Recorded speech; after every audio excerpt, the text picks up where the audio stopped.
Hello and welcome to a Master Gradius Let's Play of Pillars of Eternity, a game that I've been looking forward to playing since November. It's a spiritual successor to Baldur's Gate and the Icewind Dale trilogy, the Icewind Dale games. I haven't been creating many Let's Plays since I've been having major computer issues with a computer that's only about 4 months old. It was assembled by a guy. I watched a video where a YouTuber recommended parts to purchase and assemble. It was like a $500, $600 build. And so I thought, great, I could hire someone to put it together. I'm not a computer expert, so the guy I hired, I did it without a contract. So after the computer started having issues, the guy who built it ignored my calls and there was no way to reach him. My advice to you is to have the person sign a contract, make him obligated to provide at least a year of support. Turned out that he damaged the motherboard by forcing it into place, costing me more money than I intended to pay. And I went through a lot of hassle with other techs to finally identify and fix the problem. So beware about building your own computer, unless you consider yourself expert enough. Now let's get into this game that should be pretty awesome.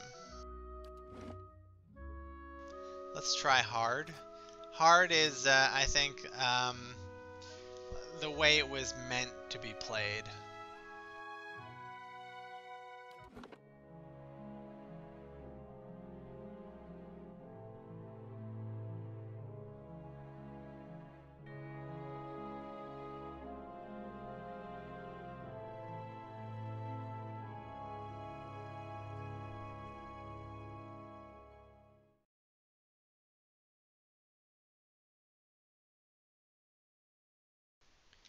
So we're going to play as a monk because that's one of the character classes that is not an NPC.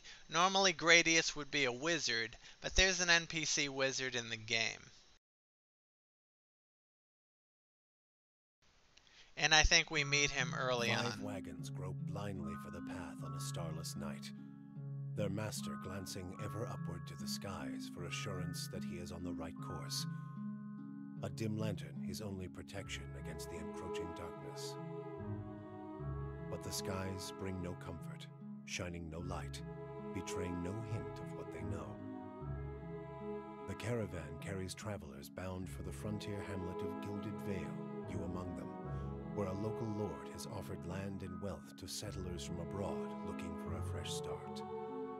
You have taken suddenly ill, sweating and shivering, and one of the other travelers signals for the caravan master to stop on your behalf. He pulls up just in time to avoid plowing into the trunk of a fallen tree that bars the way ahead. You will go no further tonight. All right, that's a good start.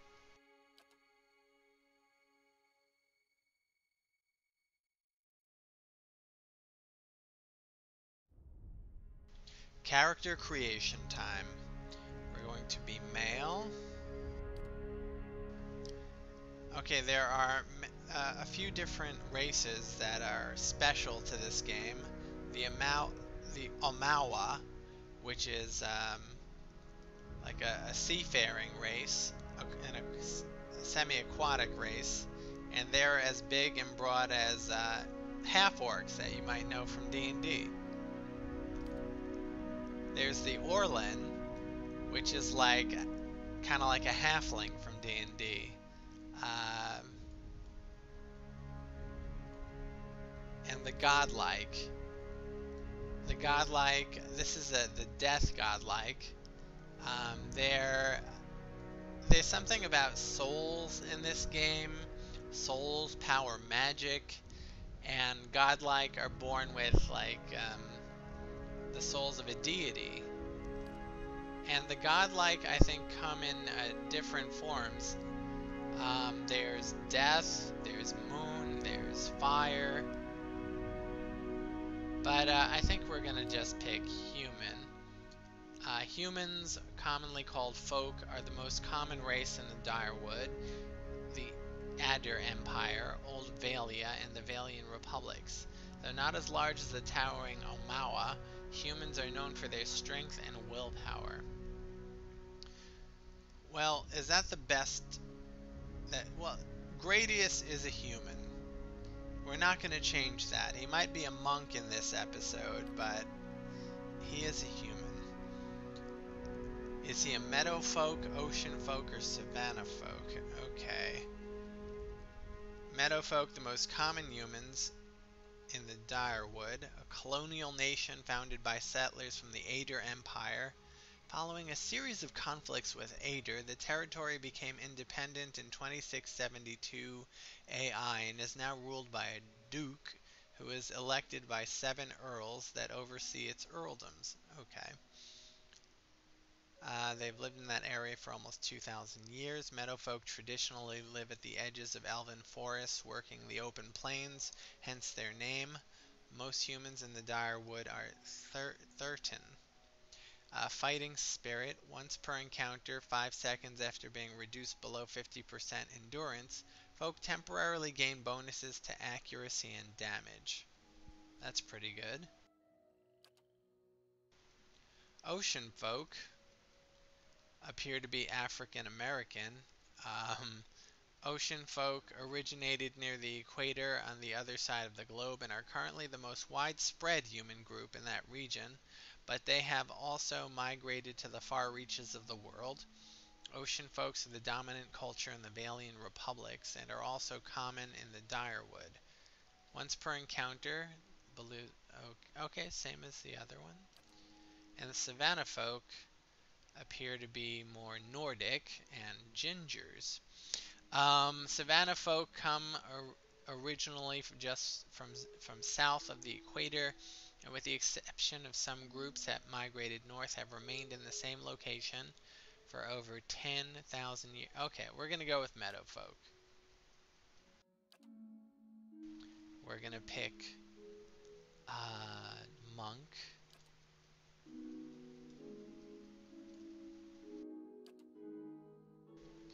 And we have an ability, Swift Strikes. The monk's hands become a frenzied blur of attacks, increasing their attack rate for a brief period. Times 1.25 attack speed for 10 seconds. Okay, what's this? Torment's Reach.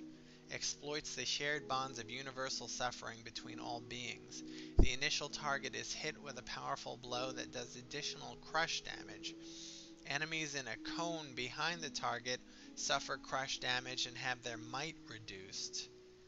Oh, by the way, monks have to be wounded before these abilities can be used.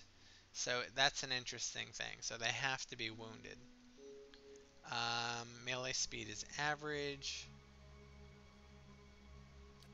So this is an AoE, and it does -2 might for 20 seconds, and reflex.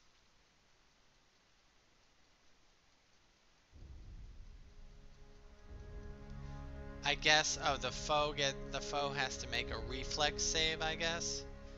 I guess you'd know more about that if you're a D&D player, because this is very similar to D&D.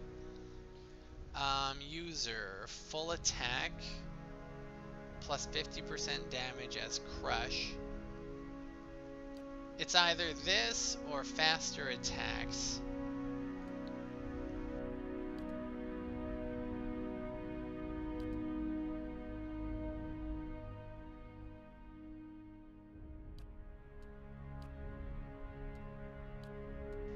I guess I'll go with this.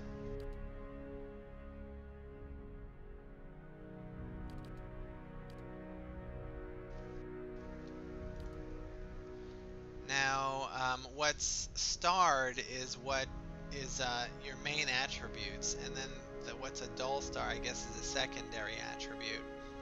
So since I'll be taking a lot of hits, I'll need a better constitution. And dexterity increases the speed of my actions and my reflex saving throws.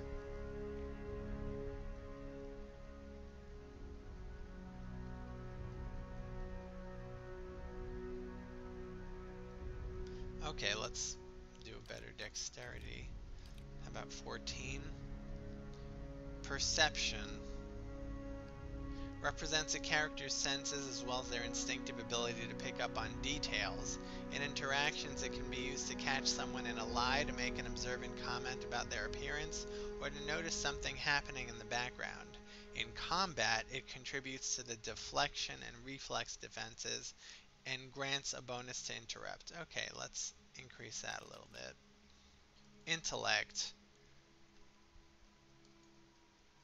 Represents a character's logic and reasoning capabilities. In interactions, it can be useful for deduction, sudden realizations. It's a. I don't think that the monk has many area of effect abilities. Resolve. Resolve reflects a character's internal drive, determination, fearlessness, and emotional intensity they can project to others. It can be useful for mental intimidation, leadership, and convincing performances. In combat, it helps characters maintain concentration. A character's concentration determines how likely they are to have their spells or attacks interrupted during combat. Every point of resolve increases a character's concentration and is opposed by the attack's interrupt rating. Like attack rolls, interrupts use a randomized roll to determine if the interrupt is successful. Okay. Let's boost intellect and might by a bit. Alright, I am satisfied. Now we choose the culture. This gives us a bonus to resolve, a bonus to dexterity, a bonus to resolve, intellect, constitution, might, and perception. The Rauatai. Dominated by the Amawa nation of Rauatai, the Gulf itself is host to a number of nations, most of them Amawa, Orlan, and Dwarven. Though these countries are relatively young, they are some of the most advanced colonial settlements in the east. The Gulf is a land of riches and resources for those who can take them, though the entire coast is often pummeled by violent storms. Okay, so it's a coastal region. It's a gulf. And it's a land of riches and resources for those that can take them. Interesting.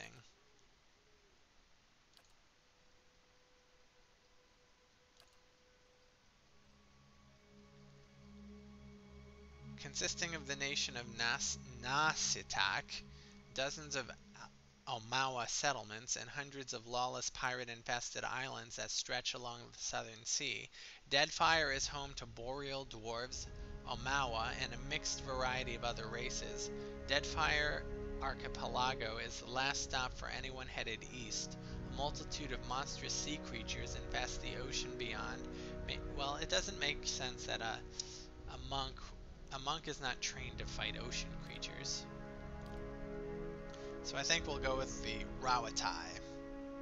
What about the Living Lands? The Living Lands is the mountainous region of a large northern island, renowned for its diversity of plant and animal life. Its weather is unpredictable, and its ecosystems are vary dramatically from valley to valley. The Living Lands are home to an assortment of races and a variety of colonial and independent settlements.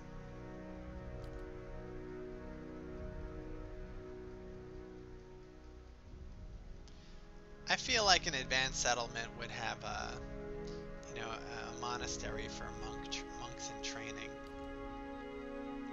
Now, am I an aristocrat, a drifter, a laborer, or a merchant, a slave?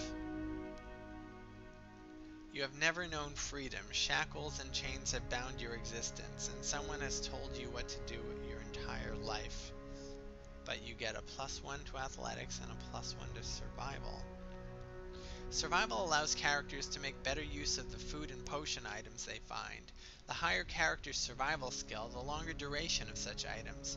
Survival can also be used in conversations and scripted interactions that involve wilderness challenges or specialization information. Athletics. Adventuring is tiring work. Traveling, fighting, and scrambling up fallen statues can take its toll. The athletics skill counters the effects of accrued fatigue, allowing characters to go farther and fight longer before they suffer penalties. In conversations and scripted interactions, yes, I am a slave. Now let's get some nicer colors.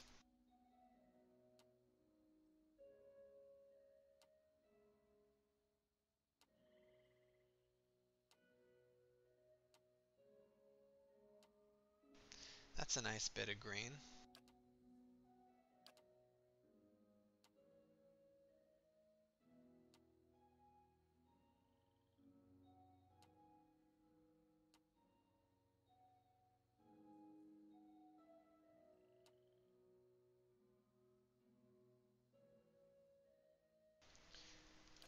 Well, I guess we need slave colors. Slave colors are dull and drab.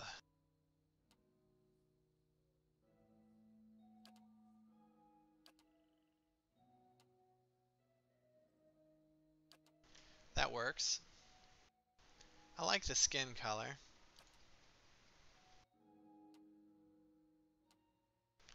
We're gonna make him bald, so I don't see the point of hair color.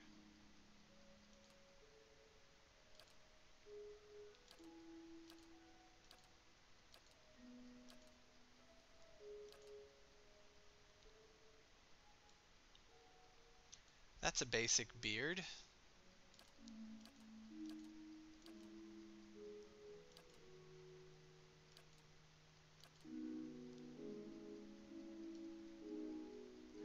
That's a nice face. Come on, bald. Was that bald? I guess that is bald. So, bald is 1.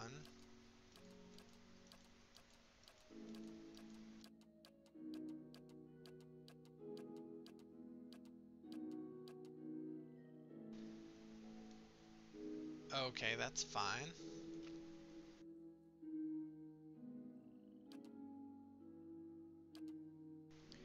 Now for the portrait.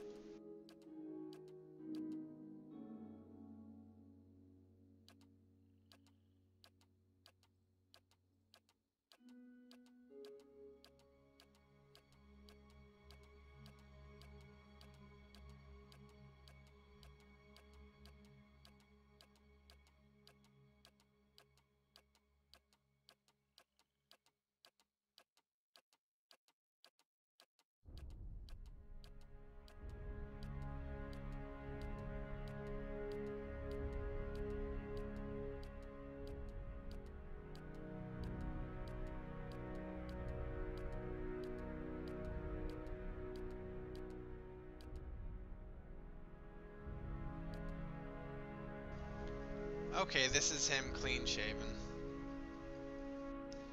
I guess we have to make him clean shaven then.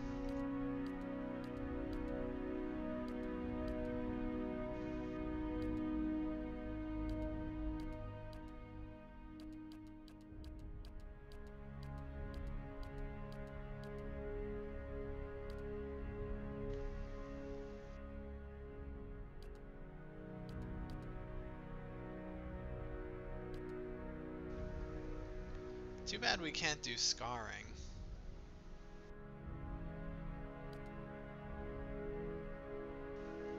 Okay, here's his voice. Well, now I am the leader of the group. Nice and slow. Follow me. Take him down. Steady does it. Huh? Leading the way. Yeah! Sharp eyes and keen ears. Yes, I shall lead us Yeah! to whispers and shadows. Huh? Follow me. I like stoic.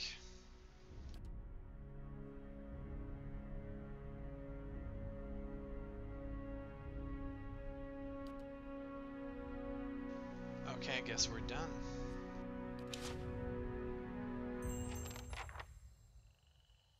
The Gilded Veil.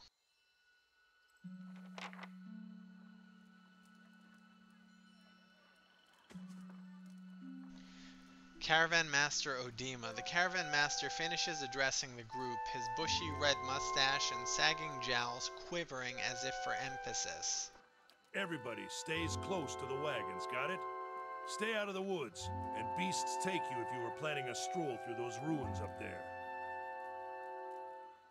He nods toward a looming black mass on the hillside. Whole area's crawling with hut-dwelling types who'd be happy to stick an axe in you for trespassing.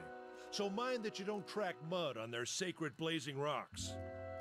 Tonight, everybody stays put, and in the morning we'll get the path cleared. Gilded Vale's less than a day out. Understood? At last, the Caravan Master turns to you, frowning as he looks you over. Touch of the rumbling rot, could be. There's a stinging beetle round here, carries it. You'll be fine once it passes your innards, unless you don't drink water, course, which case you'll be dead in a day. There's a berry grows in these parts, small and pink, called a springberry, about the size of a fingernail. Give you cramps if you eat it, but the frontiersmen make a tea from it. Calms the insides. Should get you through the night. You might check around, see if you can find some. Meanwhile, I'll see if we can scare you up some water. I know you want to hunt before it gets much darker, but see about refilling our water first. Got a sick one here. That would be us, the sick one. Sparful nods and slides the worn bow over his shoulder.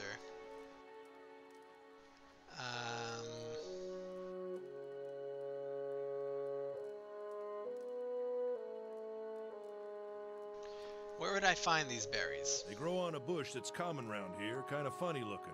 You'll know it when you see it. Doubt you'd have to go far off the road to find one. Is it dangerous out here? Not if you hurry about your business, and not if the weather holds up. Your character's attributes, skills, class, race, culture, and sex may all open up options for you in dialogue. These options are not necessarily superior to the other responses, but give you a wider variety of choices to select from. The manner in which someone responds to your choices depends on their individual personality and attitude. Okay. So it looks like the dialogue options I've already chosen are darker blue. What are those runes? Nothing you won't see on half the hills of Air Glonfoth. Money to be made selling their knickknacks in Defiance Bay, if you don't mind getting stuck with Glonfoth and arrows now and again. They didn't build them, but I'll be the effigy if they don't watch them like a mother bear. Of course, all the ones around here have been ransacked 10 times over. Got nothing left worth half a pawn, so I hear. Who did build these ruins? Got different names for them. Settlers called them Ingwithans. Nobody that liked them enough to stop them becoming ruins, tell you that much. What are these huge rocks coming out of the ground? They don't got Adra where you come from? Well, it just grows up out of the ground like this. Goes deep like tree roots. Some of it all the way to the heart of the world, you believe the stories. Are these the pillars of eternity? It's more like a shell than a proper rock. Easier to work if you're a mason. Got all kinds of strange properties. Seems to have some kind of life of its own. Dies if it gets dug up.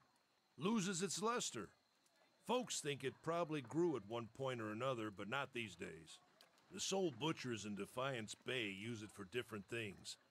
I've heard tell it can hold a man's soul, but I don't care to see it. Got enough to worry about without seeing something like that.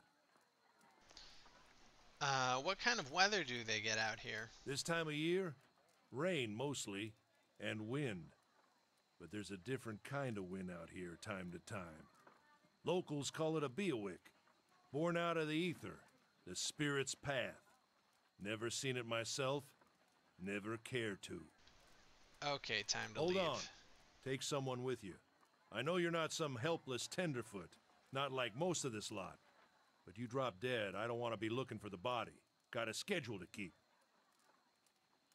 He scans over the travelers, resting his eyes at length on a sturdy armor-clad woman who has spent the journey's night sleeping on uneven ground without blankets or pillow. She must be pretty tough. Kalisha. Kalisha! The woman looks up on her own time. He needs to find some springberries. Watch that he doesn't drop dead. No promises. What kind of guide says something like that? Kind you can afford. Don't listen to her. You're in good hands. And I pay too well, if anything. Off with you. Hayden should have supplies. See that you're equipped before you head out. We're in harsh country. Get your berries and hurry back. And if you get so much as a tickle of wind, you drop everything and you run. Something in the air tonight. If it's a Beawick, we'll shelter in the ruins. Hut dwellers be damned. You heard the man. Let's get going before you keel over. Okay, the plus and minus sign allow us to zoom in or zoom out. Minus, of course, zoom out, and plus, zoom in. So let's see how beautiful this game is.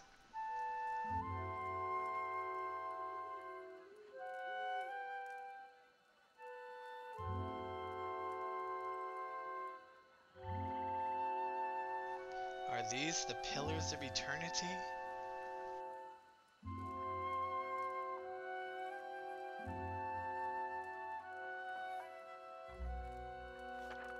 To select a party member, yeah, I think I know how based on my experience with Icewind Dale. And you can check that playthrough on my channel. Okay. I don't have much more time for this video, but we can explore the local area, see if there's something we can pick up. Oh, let's check out inventory by pressing I.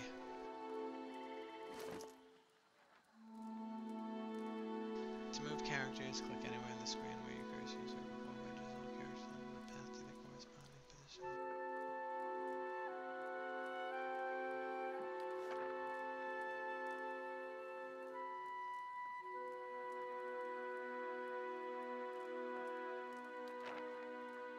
Okay, we're totally unequipped. We just have our hands to fight with, which I guess is appropriate for a monk. She has a torch in one hand and a battle axe in the other. And she appears to be a fighter. I'm guessing a fighter. I don't see where it says her class. What if I press C? There we go, just like in the old games. I'm a first level monk. She's a first level fighter. She's meadow folk. We're both meadow folk. Isn't this beautiful? But my background is from Rawatai, and she's an explorer. Okay. We both have 0 out of 1,000 experience points. She's got a lot of might, some constitution. Alright.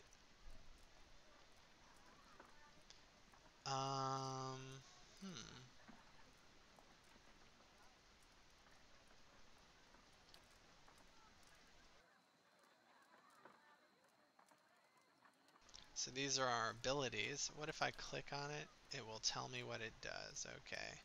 All folk have an indomitable spirit that rises to the challenge. Okay. Torment's Reach is my AoE attack.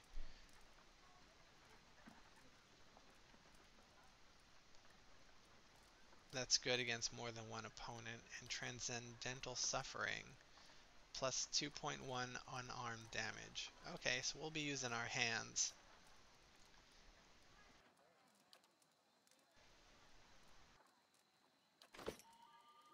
Yeah.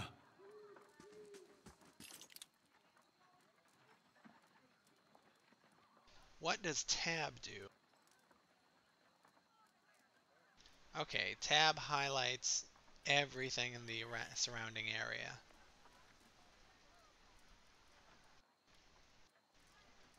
Sure.